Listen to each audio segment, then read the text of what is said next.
মানুষের যে নাগরিক অধিকার, অন্ন, বস্ত্র, বাসস্থান, চিকিৎসার জন্য লড়াই করেছেন, সেই বিজয় তার প্রান্তে আমরা আছি, কিন্তু পুরোপুরি আমরা বিজয় অর্জন করতে পারি না।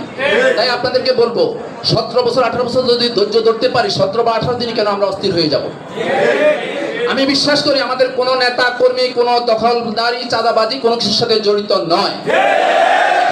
এক শ্রেণীর অনুপ্রবেশকারী এবং আওয়ামী দোসররা এর মধ্যে আমার আপনার অসতর্কতার কারণে ঢুকে সেখানে আমাদেরকে কলুষিত করার চেষ্টা করছে।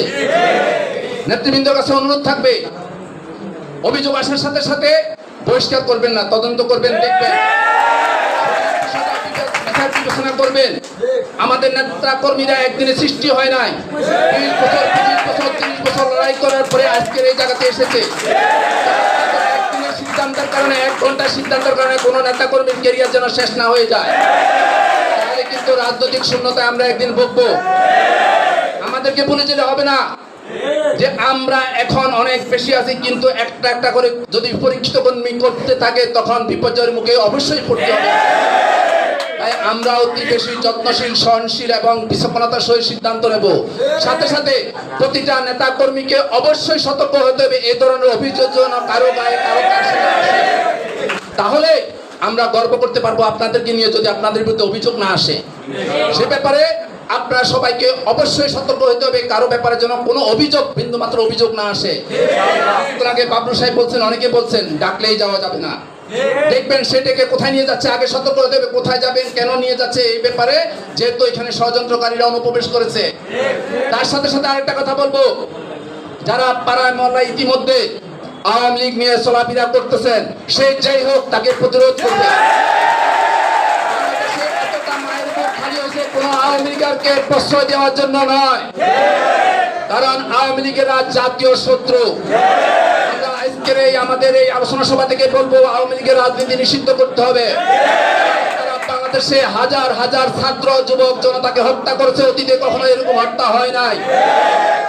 তাই তারা যেন আর বাংলাদেশের রাজনীতিতে পুনর্বাসিত না হতে পারে, বাংলাদেশের জন্য পুনরায় কৃষ্ণকাণ্ড না ঘটে, বাংলাদেশের জন্য পুনরায় ভোট ডাকাতি না হয়, বাংলাদেশের জন্য পুনরায় শেয়ার কেলেঙ্কারি না হয়, বাংলাদেশের জন্য পুনরায় বালিশ কাণ্ড না হয়, বাংলাদেশের জন্য পুনরায় হত্যা, গুম, ঘুষখোরের রাজনীতি চালু না হয়। সেই জন্য আওয়ামী লীগকে কোনোভাবে প্রশ্রয় দেওয়া যাবে না।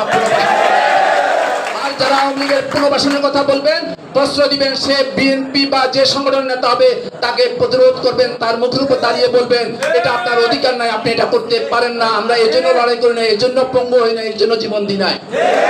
এখানে অনেকে আছে, প্রত্যেকের গায়ে গুলির আঘাত আছে, প্রত্যেকের রিমান্ডে আঘাতের চিহ্ন আছে, কারো এমন কোনো ব্যক্তি নাই যার আঘাতের চিহ্ন নাই।